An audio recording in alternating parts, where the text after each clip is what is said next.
I had us muted. Okay. Hello, hello. Where's the rest of them? Yeah, I had us muted, but I wasn't even paying no attention.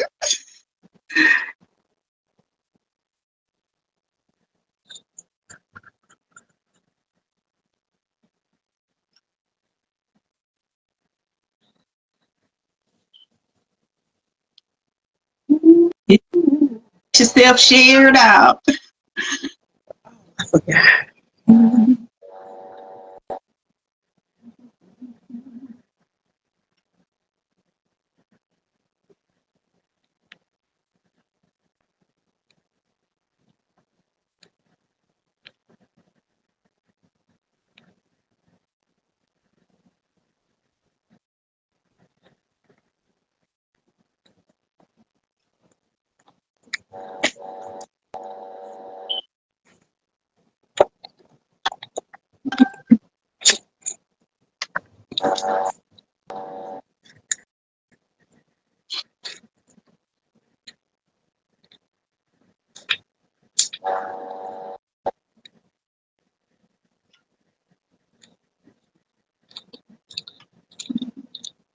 Hey, Eli, how are you? How are you? We're going to get started when the other two hosts show up. Thanks for sprinkling.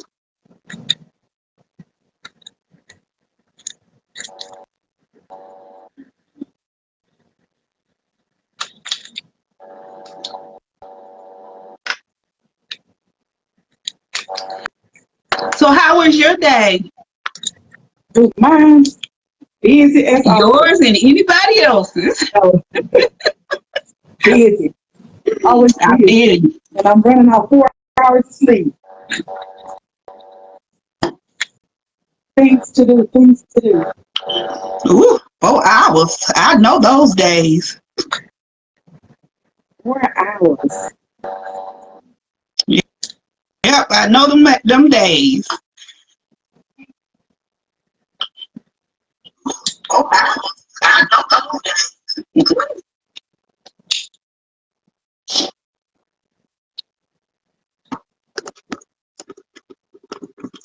Where the two at? Huh? Where the other two? I don't know. They not requesting, so I can't pull them in until I see them. They got to comment. All right.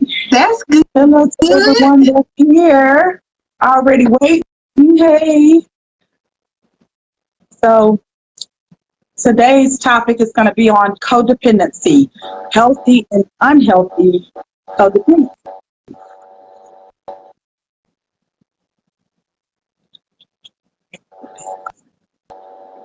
Ooh, Eli, I need to be up there with you cooking that dinner because you be making it look so good. Tasha, Eli can cook. And she right here in Georgia. All right. I said, when my chef ain't cooking, I know where I can get some good food.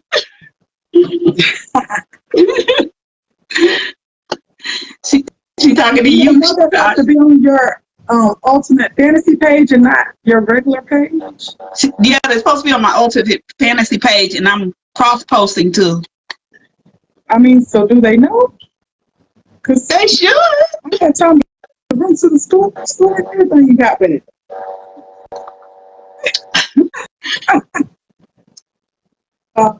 Hopefully they'll say something over here, because I can't pull them in until they ask to join. So for those that didn't tune in last week, this podcast is called Joy and Pain, because basically we're going to share stories, share experiences, give our own opinions, and advice on just any and everything. So last year we spoke on the roles in households. You have boyfriend, girlfriend, husband and wife. What are the roles? And then we also spoke on You know, if one is working, the other one is not working. If they're both working, should it be shared? You know, that type of thing. So we spoke on that last week. So we're going to talk about codependency this week. Healthy ways in which you can be codependent and unhealthy ways in which you can be codependent. That should be pretty interesting to get everybody's take.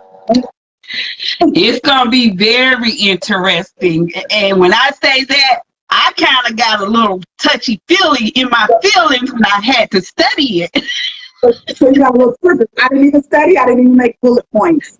We're gonna come off the cuff.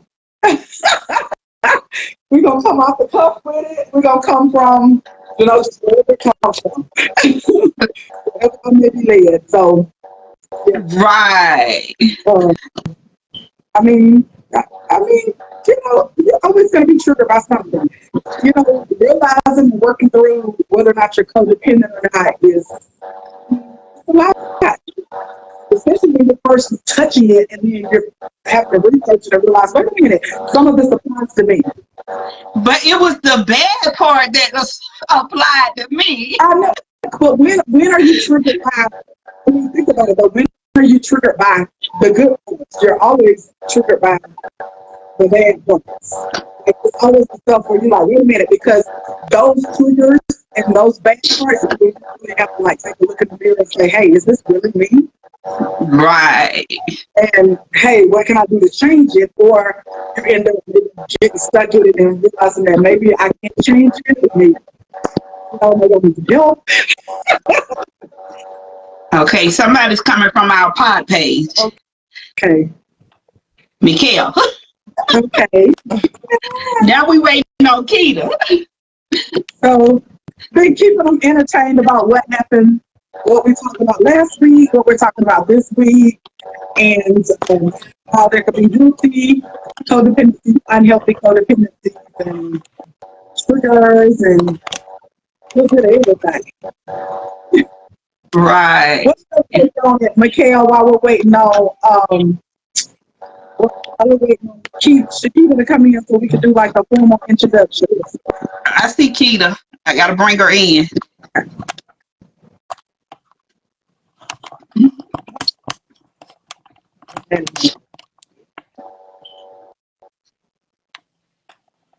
I don't know what's going on today with my little. Hi, y'all. Hello, hello, hello. Hello. I got me a ring light, y'all. It looked pretty good, too. Y'all join what we doing. Why we running behind? I don't went to the store and came back. Me and Tasha always on time. I was on Facebook, but I was waiting on the thing to come, and I remembered I had to come to somebody's page. That's what happened to me. Oh.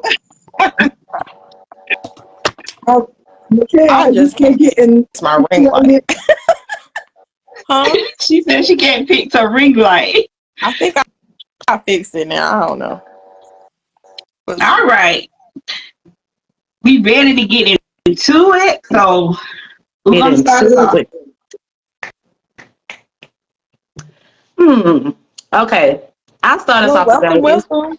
It's the eccentric one today. I'll start off. Today, we are talking about codependency. What do y'all think about that topic? I don't know. Okay, come on now.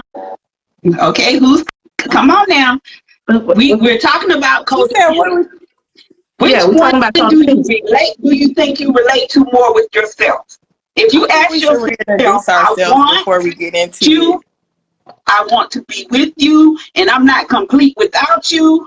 If that's you, you're an unhealthy codependency. But if you're the one that says, I want you, we make a great team, and I'm glad that you're my partner, but y'all are independent, you're in a healthy codependent relationship. So if there's someone are you? Is there a such There's no thing as a healthy such codependent thing as relationship, a though? healthy. Right. Yes, No, there it's is called such thing as a healthy codependent relationship. it's called interdependency. Yeah. Right. Okay. So it's not. There's no healthy codependent relationship. Well, a healthy interdependency relationship. That word hard to say. Interdependency. Interdependency. You disagree, Ty? I disagree. I do believe that there definitely can be a healthy codependent relationship between two people. And the example I come up with could be people that have been together for, 30, 40, 50, 60 years. They definitely have healthy codependent relationships. And for example, when older people have been together that long and they know that they're vested in each other, they know that they're not going to go anywhere, and hey, we're going to live together, we're going to die together, they literally do that. When one dies, the other one's not that far behind. Those are the ones that are literally intertwined in together. And, I depend on you, and you depend on me, and I'm not going to live without you.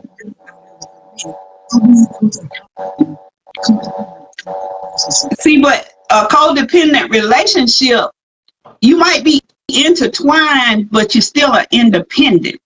Yes. You still have your own thought process, even though y'all make a good team, but you still got your own thought process because of the fact that he's not going to think totally the way you think, and you're not going to think totally the way he think, but you're going to agree to disagree when you have to.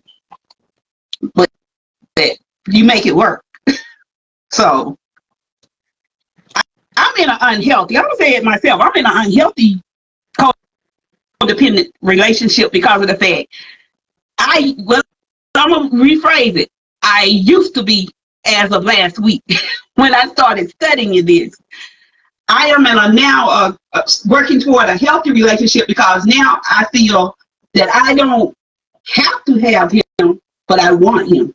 So I'm starting to try to be more independent with myself and do things for myself. So you trying to detach from the codependent, the unhealthy codependent. Unhealthy aspects. Yes. Okay. That's a way to detach from it. I'm doing it. So yeah, I'm starting to, like I said, I'm starting to cook for myself because I never cooked for myself. I didn't have to cook for myself. But I feel that I was blaming him because I'm staying fat because I'm eating what he's cooking versus cooking it myself and then blame myself if I have any hiccups. You understand what I'm saying? So I'm starting to try to maneuver around not putting everything on him, putting it on myself. So you in the admittance part of your because I did it, not because I relied on him to do it. So you're in the admittance part of your detachment then. Right. Okay. Well, what I read from the codependency when I read up on it yesterday is excessive. Like you actually have to have that person. You can't live without that person. But it also comes from childhood trauma and stuff that happened to you back in your childhood, from what I read from you yesterday. That's what I don't think I too. Like it's a giver and a taker. Yeah. That's why I can't remember anything that I can't remember anything that done happened in my childhood that would have me to have an unhealthy codependent relationship. It might be there, but I don't remember. But I have a healthy codependent relationship as far as we think for each other, we think for ourselves, we pretty much do everything independently, unless I have a suggestion to be like, hey, I don't think you should do it, but if that's what you want to do. But I'm not just utterly just spitting out advice to him and being like, oh, no, we shouldn't do this or whatever. So I guess back when we first got married, I might have been unhealthily codependent on him. But now I don't think too much. We've been together over 20 years though now. So, but back in the day, I might have been unhealthily codependent on him. But can y'all remember anything in y'all childhood that make y'all think that y'all were codependent, that it would be unhealthy? believe the reason you don't Something going on with your microphone. Tasha, your microphone. Your sound going out, baby. I have no idea. Do you have an earpod in?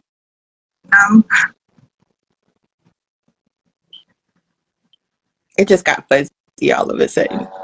Can you hear me now? Barely. Barely. When you got closer, it tried to clear up. Sorry, technical difficulties. I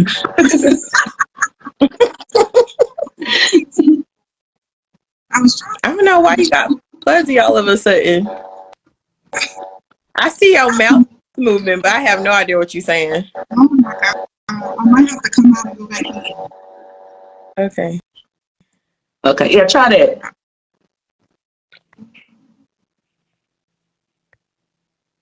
I have to put it back in when you come back on. Yeah. But the question was, do y'all fly when she come back? We having technical difficulty, guys. But since can we go through the comments right quick and see what we got going on? Like Miss Eli is in an interdependency, which is healthy.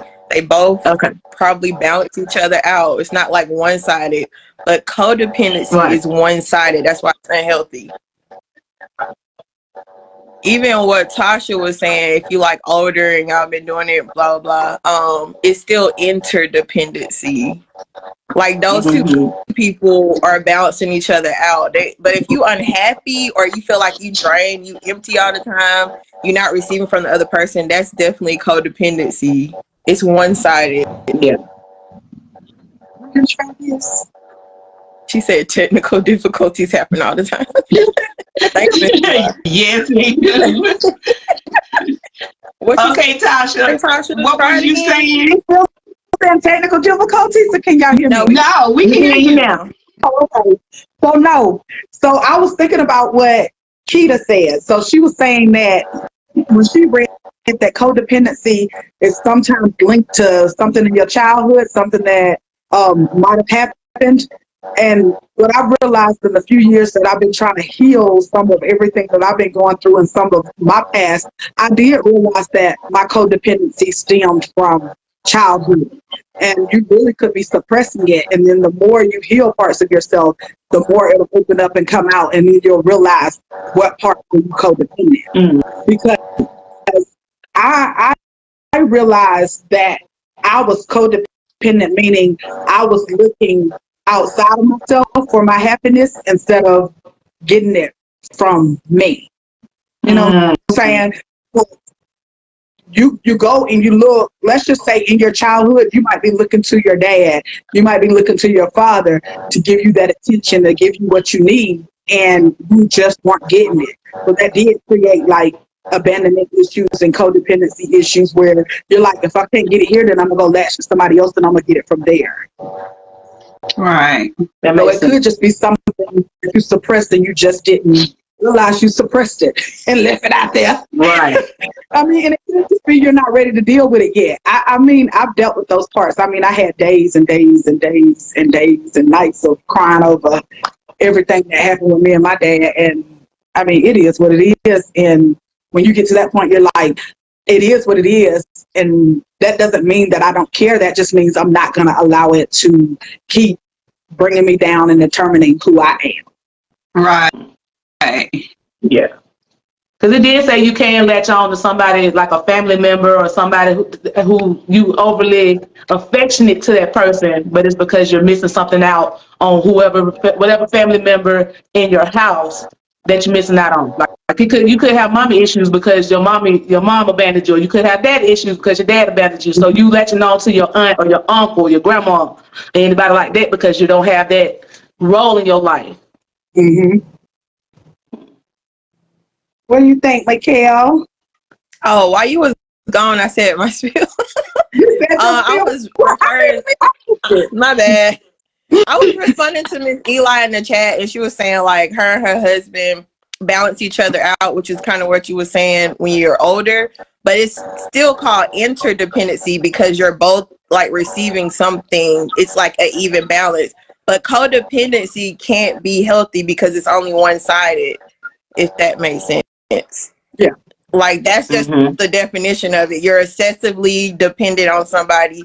That person's either the giver and you're the taker, or vice versa. So both people never can be like fully fulfilled, or it's just unhealthy because because the person who's taking isn't giving to the other person, the person, you know what I'm saying? So that's why it can't be healthy. But interdependency means y'all have found a balance. You give what you give and they give what they give. Y'all both receive something. And Eli said, I think a lot of people suppress emotions and traumas rather than deal with it, which is true. They do. They come from back in the day when something happens, something like, well, it stays in the house. Whatever goes on in our house, stay in our house. That's where that comes from. They suppress it and it go back to trauma. The trauma happens, you go tell somebody, but you can't depend on that person you told because they're going back and saying, oh, well, we'll either deal with it or you just be quiet about it. And that's not dealing with it. Like she said, that's suppressing it because you're not dealing with it. That's like imagining somebody having a, oh, my bad, McKay, go ahead. No, you can go ahead. That's like somebody having something happen to them. I don't know if we can say this, but sexually, and they go tell their mom, and their mom's like, oh, you lying or whatever. They feel like they can't go tell nobody else, so they let you know to somebody else, so they're suppressing it. So they're going out there doing God knows what because they got that suppression going on and they don't know how to release it. So they're going into relationships with the codependency because they don't feel like they can trust their mom, so they go try to find somebody else to trust with their problems or whatever because they can't trust nobody to tell them about anything. I can see that perspective. I don't know if that's so much codependency as in once you reach that point, it's not, most of the time it's not a one-time thing. Most of the time it's like they've done it to you over and over again. So when the person doesn't listen, that's you acting out and reacting, trying to get attention and essentially crying out for help and nobody's paying attention. So then you get labeled as the fast one when all you're simply trying to do is get a reaction, get somebody to pay attention to you. But how I could relate to codependency is when they latch on to someone after if they acting fast or whatever. I ain't gonna say they acting fast because like you said, they acting out. So when they go latch on to someone who's unhealthy for them, that's when the codependency come in. If that makes sense. I agree with Nia in the comments too on codependency with not trusting yourself, and that's how you become codependent on somebody else. So I have found myself like sometimes I don't know the answer because I don't know. I felt like when we was younger, we didn't get talks that we needed, like as an adult, if that makes sense. So I found myself not trusting some of my judgment or not knowing like, oh, like, are you supposed to? Are you? Because I'm just like winging it sometimes. So and that's like part of your generational like, not trusting curse. yourself and like having low self-esteem, maybe that like ties into you being codependent because you're like, well, they look like they got figured out. I'm just gonna head on over this way and see how we got figured out. I'm just winging it. And whatever happens, that's a generational curse. We wasn't taught. My mom wasn't taught. So technically, we can't teach you what we don't know. So technically, it was like trickling down domino effect between the ages. So technically, you have to learn it. Later on in life, was he? How our manager said, Michaela, we were just thrown out there to the wolves. I feel like our generation kind of like try to like we like to figure it out generation, especially the generation right under me. But I felt like we started it was like, well, and we really want to go outside the box and we really want to change the dynamic. I don't know, just be like, why the generation before couldn't do it? No offense. Well, like your mama said, they wasn't taught, so how could they teach us anything?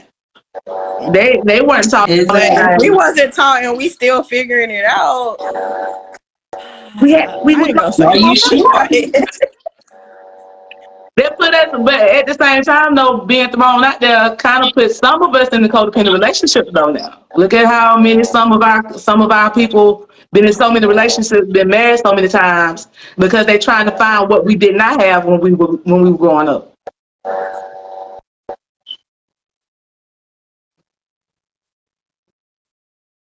You finna say, Tasha? I, You Yeah, read I'm like, what you thinking?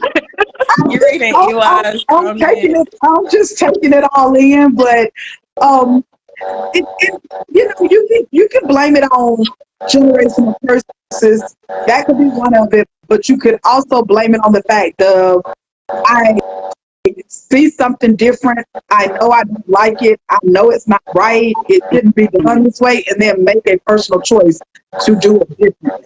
So Yeah. even though it wasn't taught to me, even though I know my household, my childhood was very unstable when I was hopping from house to house to house, I made sure that I made a personal choice to say my kids are not going to grow up that way.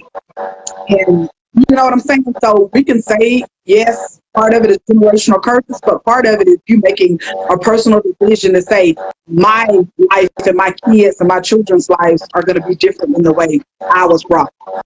Yeah, So I agree with you. Right. I kind of think it's a cop out a little bit to say that you're making an excuse for being in what you're in. And I've been through it. I've done it. Essentially the first, I mean, it's just a few years ago where I realized that, hey, I need to change up. I need to do something different. And I need to realize, what dynamic and what I'm doing and what I'm in right now. So that's when I started changing up, how I discipline the kids, how I interact with them, trying to make sure, do they see this? Do they see love? Do they see a stable relationship so that they can model? I'm not saying normal stuff, but how to be in a healthy relationship, how to do what you need to do and not out here. Like, I guess if I was out running around in the streets, running around with this man, that man, then I couldn't blame my girls for doing the exact same thing. But I can blame my boys for out here treating their women the exact same way. So I just had to change the way I was presenting myself to my kids. I agree. I try to get my kids. From one end, we didn't hear "I love you" all the time, so I try to make sure I tell my kids "I love you" every day. I try to give them that healthy. Hugs, yes. All of I that. try to give them the.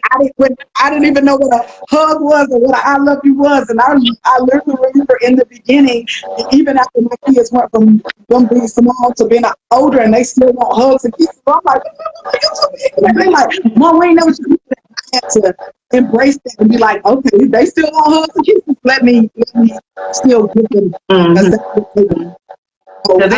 That teaches them. If you want to hug, you want to kiss, you want to lay, that's good. Yeah. I think that teaches them interdependency too, because they're seeing their healthiness. They're seeing that they can be hugged and loved on even when they get older.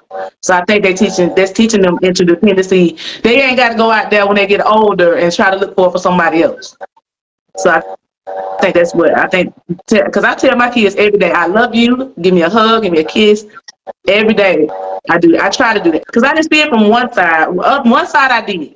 My mama, I love you, mama. I know you want to watch it. I saw hugs don't work with me. I don't do hugs. So and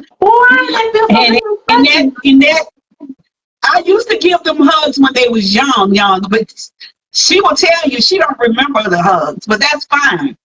But I didn't like hugs coming up, so technically I can't give you what I didn't like. And it all stems back to some stuff that went on when I was younger, so technically I wasn't giving it because I didn't feel comfortable with it. So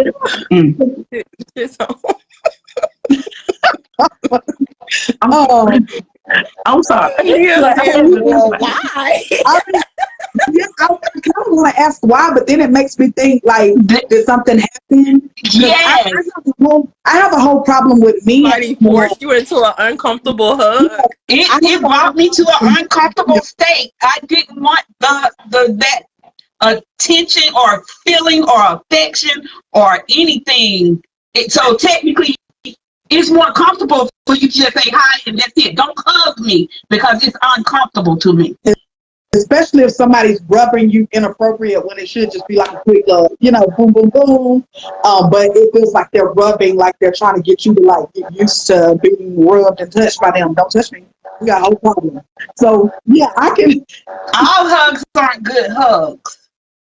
Well, Yeah. it's a kid hug is a kid hug. I'm confused. Or a hug from your child. My friends will tell you hug. every time somebody go to hug me, I'll be like, y'all, this so weird because I don't be hugging people. But I get them a hug anyways because it's love. I'll be like, all right. Yeah, So people be it's like, weird, I but I hug her. still hug my kid. He a hugger. He a whole hugger. Yeah, Yeah, my kids are huggers too. I'm like, okay.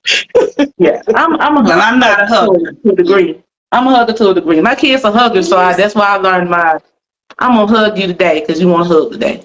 Give me a big old squeeze. Tight. My friends. Nia said my friends hug me more than my mom, and as she's getting older, I hug her myself. We ain't got time for y'all to be hiding. We got y'all be hiding. What? But your mama to be hiding from the hug.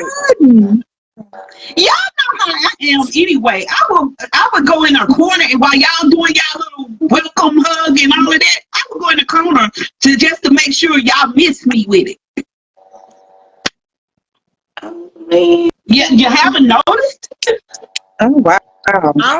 I'm saying, like, some stuff you don't like, but as you grow older, you're like, it ain't really that bad. This person don't mean harm. Like, you learn to decipher who means well and who doesn't.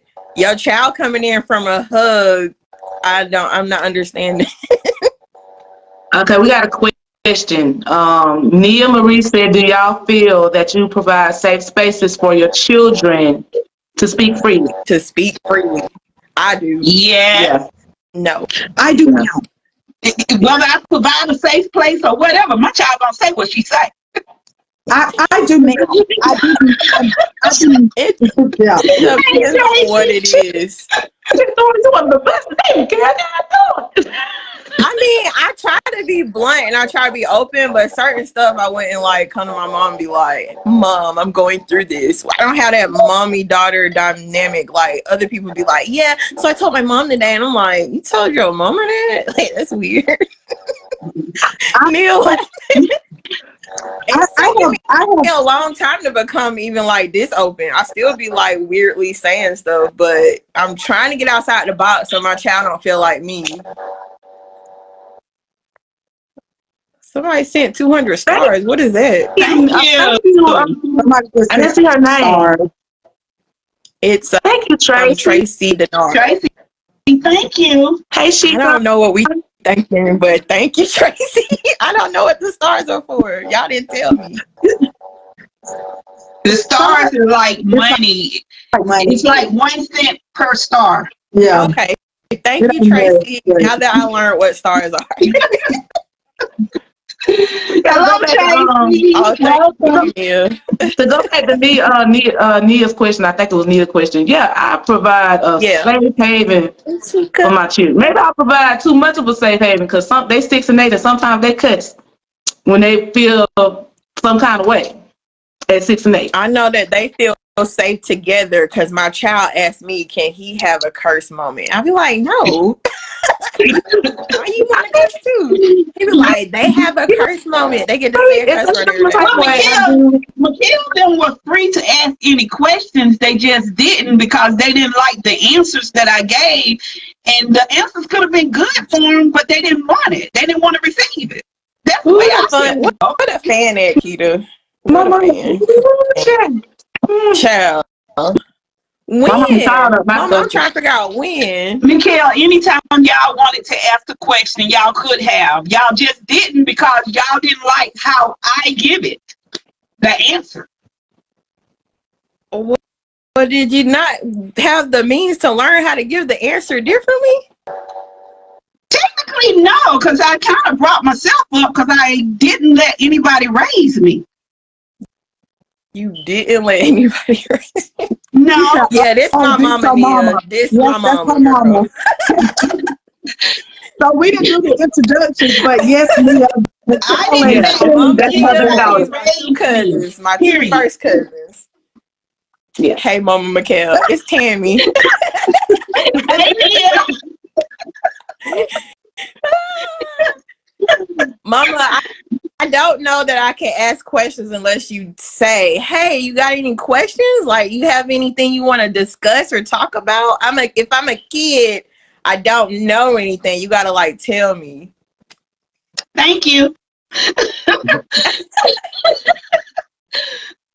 But you knew anything y'all asked me, I would give it straightforward. Hey, this is it, blah, blah, blah. And then y'all be like, dang, you was harsh. No. Lisa said, so I didn't know how to open up to my mom. No, because she was not always this nice.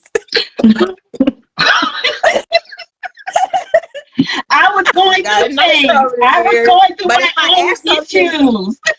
if I ask you something and it disturbs you and you like Shut down. me or make me feel some type of way, then I'm not gonna come back and ask. I'm gonna be like, well, that was just too much. Like, I'm just keep it to myself next time. I was in my own issues at the time when y'all was And coming that's fine. I up. don't hold it against you. Okay. I don't hold it against you.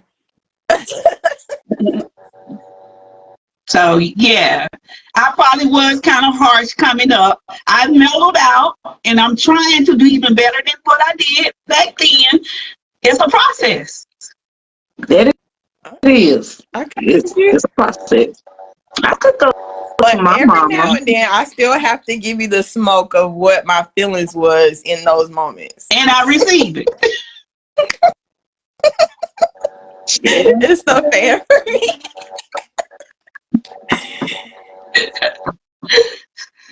Chat. So does anybody know, like, or anybody have any advice on how to like break from being codependent or like, you know, remove yourself from the codependency? Well, one thing I read I think that you was have to first deal with whatever it was in your childhood that actually brought you to this codependency, because it is a lot of things that brought me to it. So I'm dealing with some stuff I had to deal with in my childhood, and it didn't come to reality because I had blocked it all out. And now I'm trying to actually let my memory bring it back so that I can deal with it and I can heal from it. yeah, That's tough. yeah. That's really another advice In my is research, you can focus on what you can control and what you can't control. Just focus on whatever which you is can yourself, control. your Yeah. attitude. Yeah, you can't control nobody else's actions. You can only control Right. how you respond to it and how you act out on it. That's the only thing you control. You got to be aware of what kind of codependent relationship you in. Like Mia Marie said, awareness is really key. You got to be aware of what kind of relationship you in, whether it's codependent or interdependency. Then you just focus on what you can control within that relationship, and you detach yourself. It's hard work to detach yourself though, but you can detach yourself from it if you are focusing on what you need to It's focus hard on. work. It's very hard work, and don't obsess over problems you can't control and other people's problems. And don't take on other people's problems. Yeah, I'm an empath. They're kind of hard to do, man. Whenever somebody something, I've learned I have to put me first and think about me and stop taking on everybody else's whatever, and let y'all deal with your own issues, on whatever, and focus on bettering me so that I can be a better me to you. Yeah, I tried it. It don't work. It's my nature. That's what I am. It's how I am as a person. I don't try to take on a whole bunch of negativity. I do have boundaries set to where I don't take on a lot of negativity. I try to take on more positivity than anything, because I know once I take on that negative, it takes me a whole bunch of days, sometimes a week or two, to come down from it. So if I see some negativity going on, I shut down completely and be like, I can't take that on right now. Just like Nia said, set them boundaries and Oh, I enforce got them boundaries. boundaries. I got You gotta have boundaries. them boundaries together. Yeah, I got them together. It's certain people I don't deal with because of that, because they always negative. They always talk about negative stuff, and my personality can't take on all of that. Because I'm a very empathetic person. When you crying, I'm crying. When you happy, I'm happy. So I'm a very empathetic person. I can't take on all that all the time. So yeah, I can't. I'm a true Pisces, man. I'm I'm a very true Pisces. I'm a very emotional person. So I try. And there's and people who know that about me become codependent on me because they call and be like, okay, I'm gonna tell you this because I know you'll listen. But it just they don't. Some people don't understand how much it weighs me down though. Whatever I take on. But that's where it comes with the setting of boundaries. Protect your peace by any means necessary. Oh yeah, when they start a conversation with girl, let me tell you, I'll be like, hold on, nah, I can't today. I can't do it. Come back tomorrow when you're in a better head space. Because you're going to put me in a head space where I can't control how I feel. So I can't, no. Nia's right, what she just said. What Nia say? She said everybody don't really deserve that part of you. No, what she said, yeah, that is it. That's the one. Yeah, I don't give everybody that. She said, ooh, we them Pisces, we feel it. Yes, they do. We do. Eli said she a Pisces. Oh, Lord. You got no, you got no idea. We be trying so hard to not take on other people's problems, but sometimes it be like, if I'm the type of person, if I could give you my right arm, I would, but only to certain people. I can't do it to everybody because I get weighed down and I can't handle it. Any thoughts, Tasha? I thought she was waiting to jump in. I mean, I agree that codependency comes from maybe childhood issues that you suppress, but codependency can also form in your adulthood. When you're used to a certain thing in your childhood, and then all of a sudden you're out here and you feel like, oh, this is the person that I want to be with, and this is my end all be all, and this is my everything, and then all of a sudden you're dependent on that person to keep giving you attention and to keep, bringing you happiness because that's who you want to be with and that's who you want to attach to for the rest of your life, and then you become codependent on that person to provide, your needs emotional. So that's when you believe in the flags. You have to be careful about that. Careful that you, like you say, interdependency. That you have your stuff going on, they got their stuff going on, but y'all also work well together. Mm-hmm. So basically, we setting boundaries. You might need to take a break from whatever codependent relationship you got going on. Find some self-healing. Maybe seek some counseling. Weed out those negative thoughts. Just negative thoughts in itself is a whole process in reprogramming how your brain thinks about yourself, situations, others. I think that's all I got. But you just got to start with acknowledging, like, hey, are you in a codependency relationship or is it interdependent where you both are receiving evenly? Well, Reese says it's definitely a process, with the first step of recognizing and dealing with what's broken within yourself that keeps you attaching yourself to others who do not push you to heal. But you got, yeah, she's right. You got to figure out what's pushing you to that. So that's what therapy comes into play in. Just try to help figure out, or even journaling to help figure out what's making you go back to those codependent relationships. I had another one too. When I wrote, stay on your side, mind your own business. That's why when I researched yesterday, that was one of the ones that popped up. It was like, just stay in your own lane. Don't worry about what everybody else got going on. Because it could be more than what you got going on, and they probably in the same boat. But they probably in a codependent relationship too. That's one of the Well, things I'm I always think. in that access denied button. So Yeah, I will deny say my access to own me real business. quick. And that's emotionally. Those are ways to emotionally detach from codependency, but there also some physical ways to detach from it too.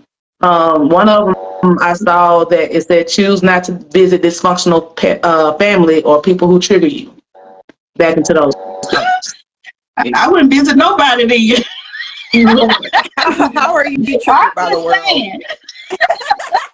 How? Because I get triggered very easily. So The thing about triggers is the triggers are not them inserting or doing something to you. The triggers are because it's something that you didn't work out within you. That's the reason you're triggered. You can't blame anybody else for you being triggered. You gotta blame you. I didn't say I blamed anybody. And you can figure out why you can't coexist in the same place or space with somebody else.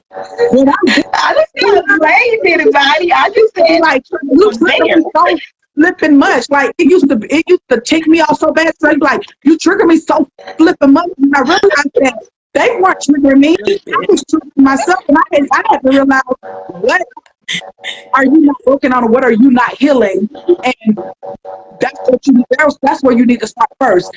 Start first, evaluate. Reevaluate again so that you can be in the same room and in the same space as somebody else, because this is just crazy. But ain't nobody gonna trigger me, because when I used to get triggered, I used to go off by myself and like literally like I don't shut down. I'm in a dark room, I'm in my closet somewhere, and I'm literally over here counting to 10 because I'm about ready to whoop on somebody. It's my fault. Like it's my fault.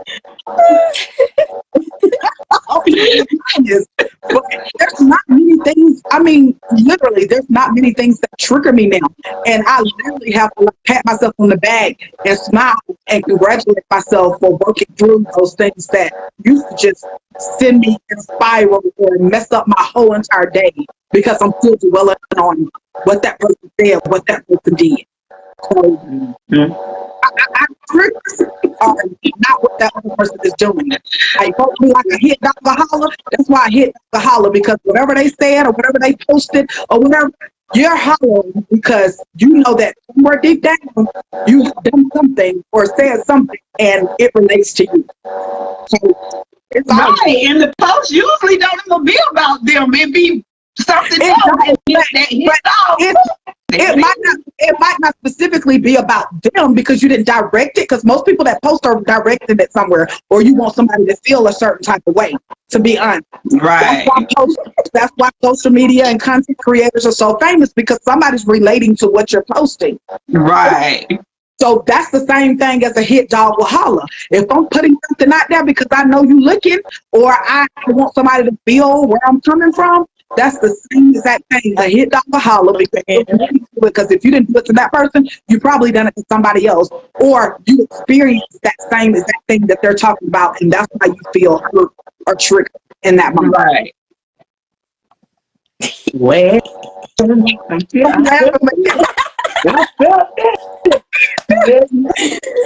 Well, think about that motion. Why are you laughing? I don't know. That is silly. Oh no, I said Tasha brought the smoke today with that trigger, and I felt all of that. Right. I felt all of that. And that's actually what this podcast is about. It's called Joy and Pain, because we can sit back and think about our joys and everything that we go through, but we also have to deal with the pain. We have to deal with the things that are happening around us, or we're going to stay stuck and stagnant. And I don't know about y'all, but I'm not trying to stay there, because I know what happened when I decided to sit in it and not work through it and not heal it, and I can't go back. I can't go back there. Right. You can't sit back and stew in it. You can't. No. What if sit back and say investor on it? She said if her name ain't beside it, she ain't taking it. Oh, she said if they They don't, said that you ain't talking to me. then it don't apply to her. You know how some people say, if it don't apply, let it fly. Then it don't apply, just keep moving. If I'm you do agree with it, then hey, agree with it and keep it moving. I'm gonna And if give you a you none. If it ain't directed, it ain't respected. You're gonna use that one. If it ain't directed, it ain't respected. Tasha, what you think about Reese? She said some people just know exactly what will trigger you. those are people that have already gotten used to you. That's how come they know how to do it. Again, it's still your fault. It's still your responsibility. Like she says, I now know how. Because in the past, she allowed whatever they said to trigger her. Sometimes the best way to deal with it is just to not say anything at all and to walk away and be like, I'm not, and you can record, you could just say, I'm not going to have this conversation with you. And again, I'm going to protect my peace and I'm going to just walk. Exactly. Give you some time and maybe we could come back later. So what if you find yourself in every difficult situation? That's your response. How did you deal with anything at that point? You should never ever at any time feel like every situation you're in, you're having to do that. Because then you literally need to separate from that person because you're constantly allowing that person to disrupt your peace. Oh no, I meant with every encounter with any individual. What if that's your response for every single person? At that point, is it even? I mean, is that even the other person, or is it still something within you? That may be That's you. what I'm asking. It ain't not me per No, se. I'm just saying, yeah, that may be you needing to work on them. Because I ain't doing it. I don't know about y'all, but I ain't doing it. She like me. Let's just move on and not even have this conversation until it's an appropriate time to have this conversation. You can't allow stuff to fester. What you can do is give it an hour, give it half of the day. But what you're gonna do is sweep it up the rug, and then we already know what happens when you sweep shit up out of the rug. Like eventually you can have a big pile and you're gonna be tripping over it, and then next thing you know it's gonna be pouring all out. And then at that point you're gonna have to deal with it. You're gonna have to clean through it, and get rid of it. You can't allow stuff to fester because then you're suppressing your actual feelings. And suppressing your actual feelings will just cause other pop off. Right. And I agree with Nia that you can't help people that just want to stay in it. You can't. True. Negative, whatever. You can't help them, but you can help you walk away. And then become something else where they don't let you walk away. Hey, that's a whole other talk. Say it. That's a whole talk. Any other thoughts about codependency or interdependency? I feel like detaching from a codependent relationship can be freeing, but you got to work at it. If you don't work at it, then you just stuck in that place because you don't want to put in the work to get out of that place. You don't want to go to working with the person that you're with to go to interdependency. So if you're stuck, then you work on it to be like, okay, I'm freeing myself from this. So let me free myself. And at the end of the day, when you free yourself, you'll be much happier. I have a thought. You got a thought? Go ahead. Yeah, but freeing yourself doesn't necessarily mean that I'm going to free myself and disconnect and we're going to bust up and break up and I don't want to deal with you no more. Freeing yourself to be, I don't want to keep doing this dynamic with you, so let's try something different. And yeah, I agree. I was on Facebook one time, and it could have been TikTok, I don't know, and there was like this little skit they were doing, and the husband and wife literally showed where if they got into it or just all their day, if something happened, they would literally write in the journal for the spouse, and the other one would come back and read what was in the journal, and then the other one would respond in the journal, and then they'd come back together to talk about what was in the journal so that they could deal with stuff. But that was good because of the time. You got to give each other time to say what it is you got to say. Because sometimes, like I said last week, it's easier for me to just write it out because I can literally write everything. When you're in a conversation and somebody's stopping you or blocking you or making faces, you can't truly say whatever it is that you want to say. So I write it, and I feel like it's a very good thing. I mean, I've incorporated myself in my own relationship, and it could definitely make it healthy. I don't see how it could make it worse. I feel like it could definitely make any type of relationship communicating. That's a good idea. Write it down. I think that's a good idea. Sometimes you might be too emotional to say what you got to say at that moment. So if you write it down, it'll come out easier when you get ready to say it. Because you definitely later be like, dang, I forgot to say that. Yep. They needed to. Write letters to say everything you got to say, and you won't get as emotional when you get ready to talk about it. It's already there, and you're not as mad as you were or as sad as you were when it come up when y'all get ready to talk about it. Oh, let me tell you my thought before I forget. I was going to say, like, beware of the gaslighters, because they'll make you feel like whatever you're saying is like a necessity or like what happened? No. What? You said, no, but I said you said I was like, hold on. Oh, yeah, beware of the gaslighters, because you'll tell somebody like what you must have, or like what, I don't know the word, I can't think of it, but your definites in a relationship or whatever the case is, in the friendship, the family ship, whatever it is, and then you'll have that person be like, oh my gosh, like you're so needy. You ain't needy. If I'm asking you to be honest and consistent, how is that being needy? Don't let them trick you, because they will. That's like you're thinking like, am I wrong? And you're not wrong. Your needs is your needs, your wants is your wants. They'll mock you too. They'll mock you too. A gaslight, they'll mock the mess out you too. If you let them, if you say something and then they say, yeah, you're right, you do need this, or I need this too, and you'll be like, wait a minute. When I said the first time you weren't thinking about that, hold on. Like, so they'll definitely mock you too. That's funny. Mocking you, like, I remember one time I was like, I need like more compliments. This was like in college, and that person every 5 seconds was like, ooh, you so pretty, you so blah blah. Like it became annoying. I was like, that ain't what I meant. Okay, so they was mocking. No, you was being an a-hole at that point. They were mocking you. That's what I said. That part. I was like, all right, it's enough is enough. What they were doing was not taking your feelings into consideration. So yeah, they were mocking you. They were also playing with you, because if I come to you and tell you how I feel and tell you this is what I need from you, and you give me more of this, then you should take my feelings into consideration. Don't invalidate how I feel by telling me, you ain't really feeling like, you don't really feel like that, and I'm not really doing that, and what are you talking about? And invalidating somebody's feelings is, I mean, that's a good way to get somebody to feel some type of way about you in the relationship and not wanting to got for it.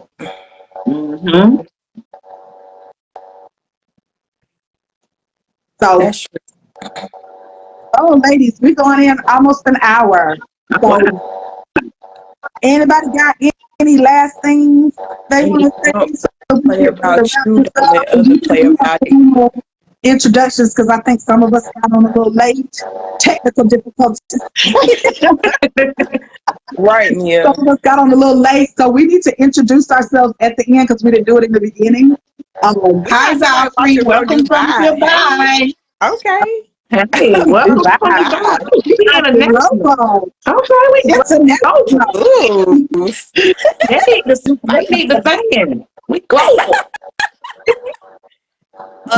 Just say with Nia thought too. If you don't play about you, don't let nobody else play about you. This is exactly right. What look Mama got on her face? Period. What look I got on my face? Look on your face. I don't know what look. But yeah, we did not introduce ourselves at the beginning, so no, we didn't. Thanks for everybody who tuned in on the first one and then came back around for the second one. Yes, we We're appreciate trying to y'all. post it to YouTube as well. But I'm Mikhail, aka The Smoke. Here for those hard conversations. But I can take it and dish it. She can. I am the essential one. I'm Keita. Welcome to everybody, and thank y'all for watching today.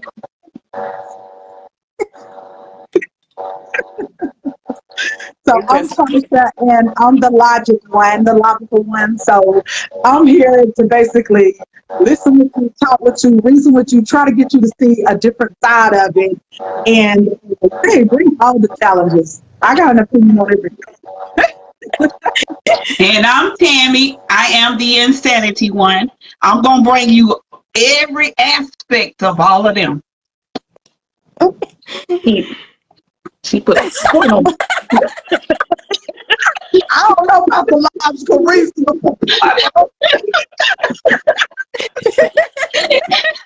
Actually, you're going to have to rewind and watch back at the beginning. It's crazy. It's crazy wisdom, crazy madness, irrationality. I'm it. Mm-hmm.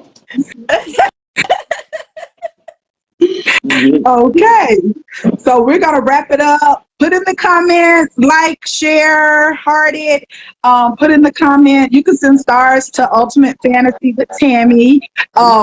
And put in the comments and give us some more ideas. We already got a lot of topics, but put more topics down in the comments on what you want us to talk about next time. We will try to come in on the same date and time next week. So we're trying to do this weekly, be consistent. Mm-hmm.